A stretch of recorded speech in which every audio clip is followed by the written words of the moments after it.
I don't know why I still go to the same coffee shop every morning. The chairs wobble a little, the ceiling fan hums louder than it should, and the menu hasn't changed in years. But I go anyway. Maybe it's because of her. She sits by the window most mornings. Not always, sometimes she disappears for weeks, but when she's there, the place feels steadier. She's older than me, you can see it in the way she carries herself. Mid-40s, maybe? Dark hair, pulled back most days. No makeup, at least not the kind you notice. She's the type of woman you wouldn't call beautiful in passing, but the second you look a little longer, you start wondering why you can't look away. The first time I ordered coffee, she remembered how I take it. 1 sugar, no cream. Strong. She said it out loud before I could. Smiled without looking at me. That was months ago. Ever since, I've caught myself waiting for her to glance up, even just once, like it matters. This morning, the rain had stopped just before I walked in. I was late. Again. My wife had said it last night, before bed, her voice flat, "You're late again." I didn't answer. Because what could I say? The truth didn't sound like something you could say out loud. I don't want to go home yet. Inside the cafe, I ordered the same thing. She was already sitting there, notebook open, pen moving slow like she wasn't really writing, just dragging time across the page.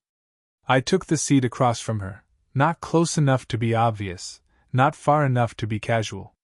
"You're late," she said without looking up. I froze. It was the exact same words my wife had said. But her tone was different, lighter, like she didn't mean it, like she was amused by the coincidence.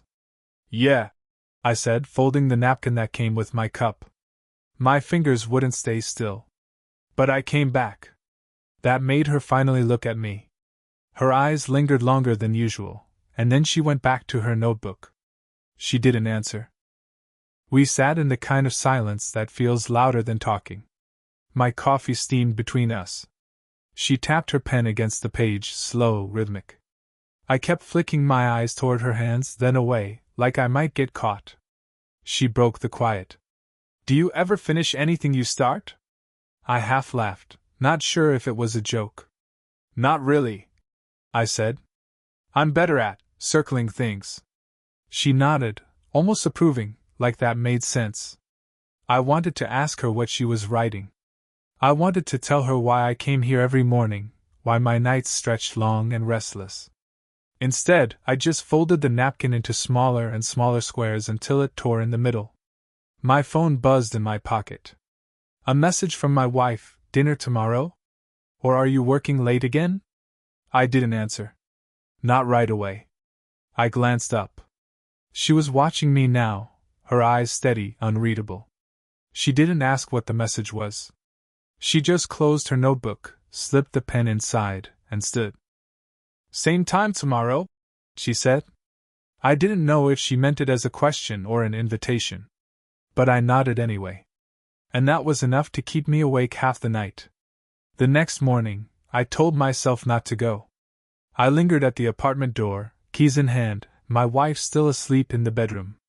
The coffee shop felt too dangerous now, like stepping closer to something I wasn't sure I could step back from. But by 9:30, I was there anyway.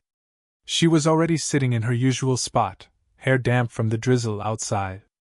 A half-empty cup sat in front of her, steam gone. She looked up when I walked in, and for a second, I thought I caught relief in her expression, like she'd been waiting. "You're late," she said again. This time, it sounded almost rehearsed. I smiled faintly. But I came back. Her lips curved, not quite into a smile, more like she was letting me see she'd heard me. I ordered tea instead of coffee, just to see if she'd notice. She did. "Since when do you drink tea?" "Since now," I said, trying to be unpredictable. She raised an eyebrow, amused, but didn't push it. We sat in silence for a while, the kind that settled in comfortably, though I kept imagining how it must look to anyone watching, a man in his 20s leaning toward a woman twice his age, listening too closely to the sound of her pen scratching paper. At one point, she sighed and closed her notebook. "You know," she said quietly, I used to come here with my husband. Before the divorce. Same table. Same chairs. I froze. The word hung in the air, divorce. I hadn't expected it. She gave a small shrug, as if brushing off the weight of it. He hated the coffee. Said it tasted burnt. But I liked it here. The quiet. I nodded, not sure if I should say anything. Finally, I murmured, "Guess you kept the place in the divorce, then." That made her laugh, a small, genuine sound that pulled at something in me I didn't want to name. I sipped my tea, lukewarm already. My phone buzzed again in my pocket. I didn't check it. I didn't want to break the moment. Instead, I asked, "Why do you still come?" She looked at me for a long time before answering. Habit, maybe. Or maybe, because sometimes people show up, and it feels less lonely. I didn't know what to say to that. My chest tightened in a way that felt dangerous. She reached for my cup, pulling it closer without asking, and took a sip. A simple, casual gesture, but the sight of her lips touching where mine had been made my throat go dry. She set it back down, not meeting my eyes. I don't know why that moment stayed with me. I thought later, walking home in the rain. Maybe because it felt like someone finally saw me. The following week, I stopped pretending I was there for the coffee. Every morning, I scanned the window first. If she wasn't there, my chest tightened. If she was, I felt almost worse. That day, she was waiting.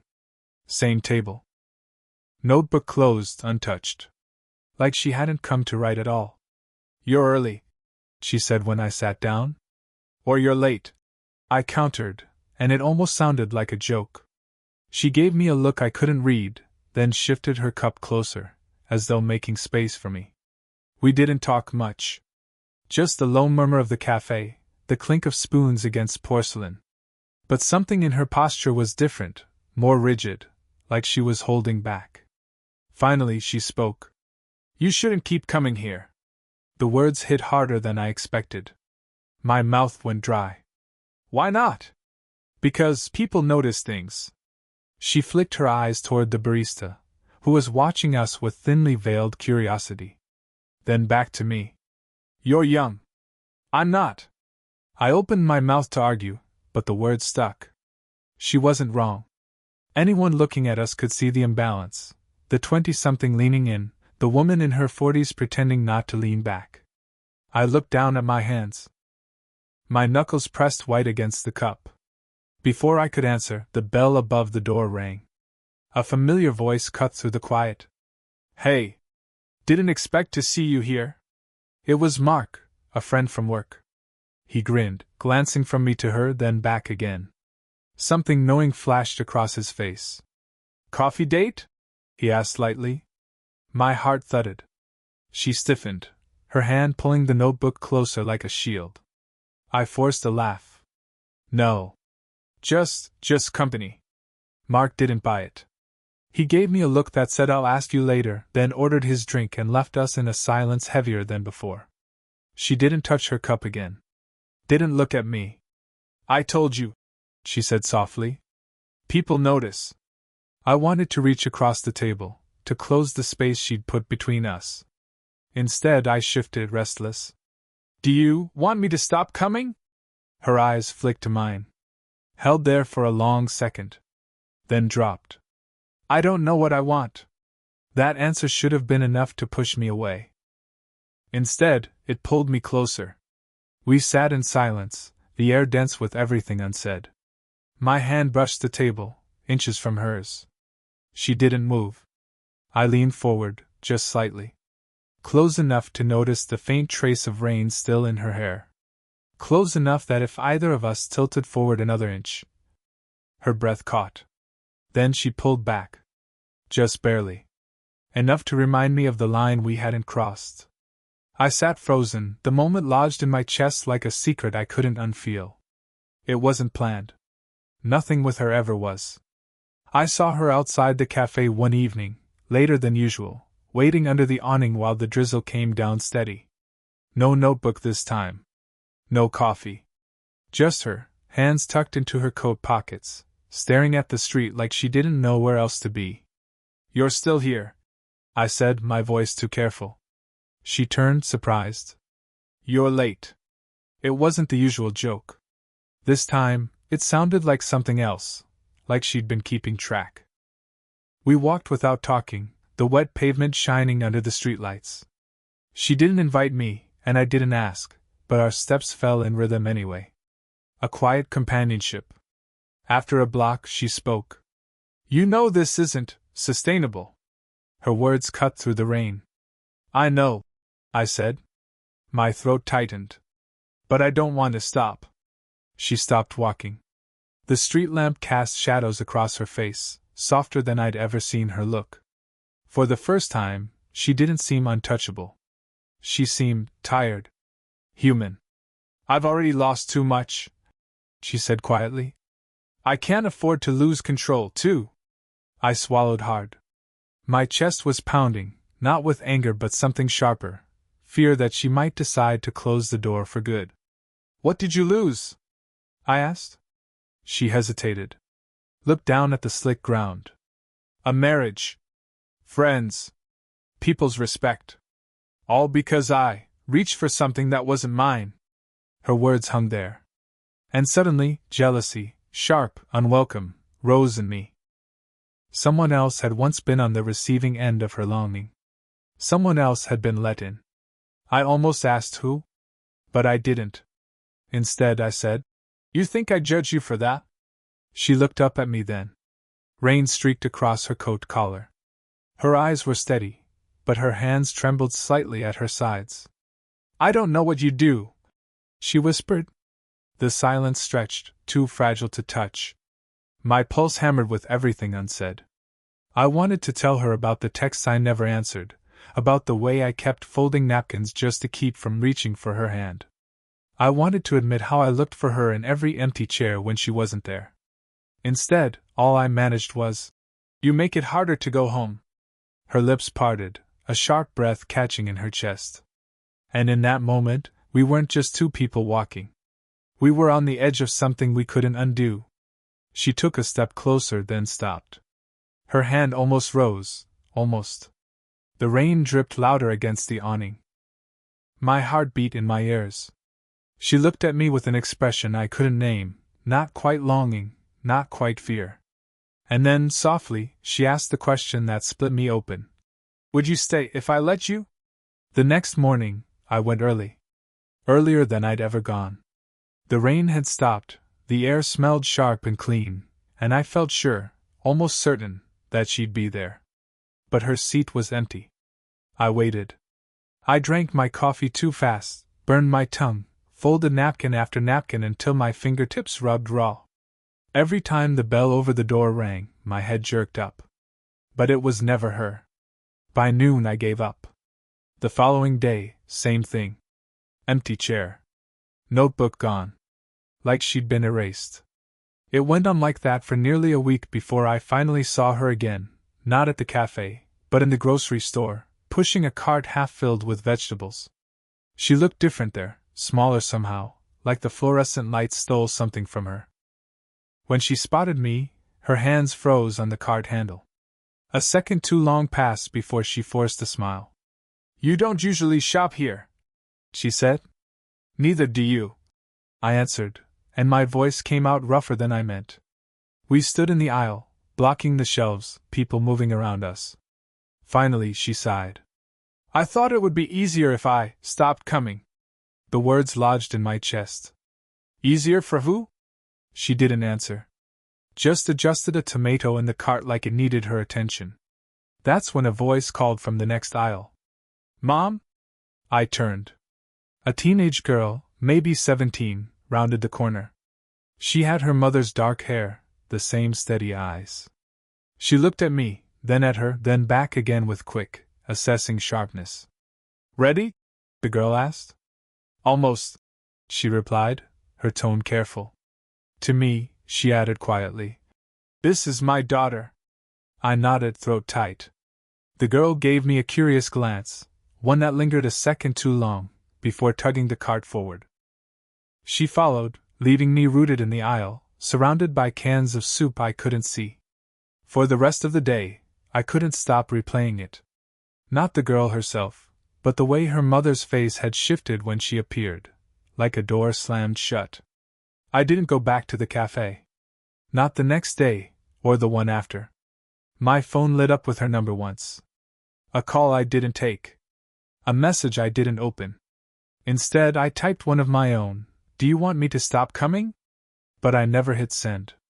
Instead, I sat on my couch, staring at the blank TV screen, listening to the clock tick in the quiet. I didn't feel heartbroken. I felt paused. Like life forgot to finish the sentence. And in that unfinished silence, I realized, maybe she wasn't the only one who was afraid of being seen. It was late when I finally knocked on her door. I almost didn't, stood there on the front step for 5 minutes, rehearsing excuses in my head. Returning a book I never borrowed. Asking about the weather. Anything but the truth. When she opened the door, she looked startled, then tired. Not the tired that comes from work, but the kind you carry in your chest. "You shouldn't be here," she said softly. "I know." My voice cracked a little. "But I didn't know where else to be." She let me in without another word. The house smelled faintly of coffee and laundry soap. Her daughter wasn't there, at least not in sight. The quiet pressed in. We ended up in the kitchen, standing across from each other like strangers who'd stumbled into the same room. The refrigerator hummed. Rain tapped the window again. I started, then stopped. My hands found the edge of the counter, gripping it like it could anchor me. "I thought maybe you didn't want this anymore." She looked down, her fingers brushing the rim of a mug on the counter. "I didn't want to," she whispered. "That's different."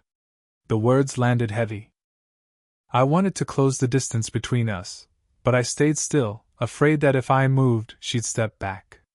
"Then why keep pushing me away?" She lifted her eyes. For once, no guarded smile, no shrug. Just rawness. "Because I can't give you what you think you want. I'm not 20. I'm not uncomplicated. I come with history, with..." Her voice broke. "With a daughter who deserves better than to wonder why some man keeps showing up in her mother's life." The silence that followed was sharp. I swallowed. "You think I don't know any of that? You think I haven't thought about it every single day?" Her eyes softened, but her hands trembled on the mug. I took a breath, the words slipping out before I could stop them. "I don't come here for the coffee. Or for whatever you think this is. I come because you make it feel less empty. That's all. Less empty." The room seemed to shrink with the honesty of it. She closed her eyes, exhaling slowly, like she'd been holding her breath for weeks. When she opened them again, there was something different there, something that looked dangerously close to relief. We didn't move closer. Not yet. But her hand slid from the mug to the edge of the counter, just inches from mine. A small, unspoken offering. I set my hand beside hers, close enough that the warmth bled across the gap. Not touching. Not quite. She looked at me, eyes damp but steady. "Okay," she said, barely audible. It wasn't a promise. It wasn't surrender. But it was real. And in that single word, I felt something shift, like the silence finally finished its sentence. Time didn't solve anything right away. It stretched uncertain. Some days I went to the cafe, some days I didn't. Sometimes she was there, sometimes she wasn't. We circled each other, like people learning how to share a silence without breaking it. But slowly, things shifted. She started ordering tea on occasion, though she still claimed she hated it. I caught her hiding a smile when she noticed me noticing. I went back to black coffee, burned as ever, and she'd shake her head like she couldn't believe I still drank it. Once, we ended up on the bench near the park after the rain. She sat with her hands in her lap, eyes on the passing cars. I leaned back, watching the branches sway overhead.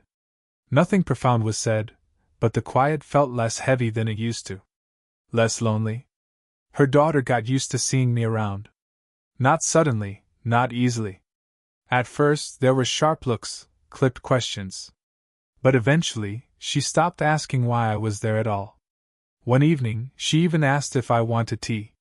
That felt like its own kind of permission. We never talked about labels. Never named what this was. But the space between us kept narrowing in small, unannounced ways. A mug placed in front of me without asking how I take it. A hand brushing mine when reaching for the same napkin. My jacket draped across her shoulders without ceremony. It was ordinary. And that was what made it feel extraordinary. One morning, I walked into the cafe at 8:47 on the dot. She was already there, notebook open but pen idle. She looked up, met my eyes, and instead of the usual teasing, "You're late," she just said, "There you are." Something in the way she said it stayed with me. Like after all the waiting, all the pauses, we'd finally arrived at the same place. We never crossed lines the way stories say people should. No fireworks, no sweeping declarations. Just the slow, steady knowledge that being seen, even in silence, was enough. Now, when I think back on it, it isn't the first moment that I remember most. Not the burned coffee, not the awkward silences, not even the night on her doorstep. It's smaller than that. It's the way her hand lingered on the table, just close enough that I didn't have to reach far.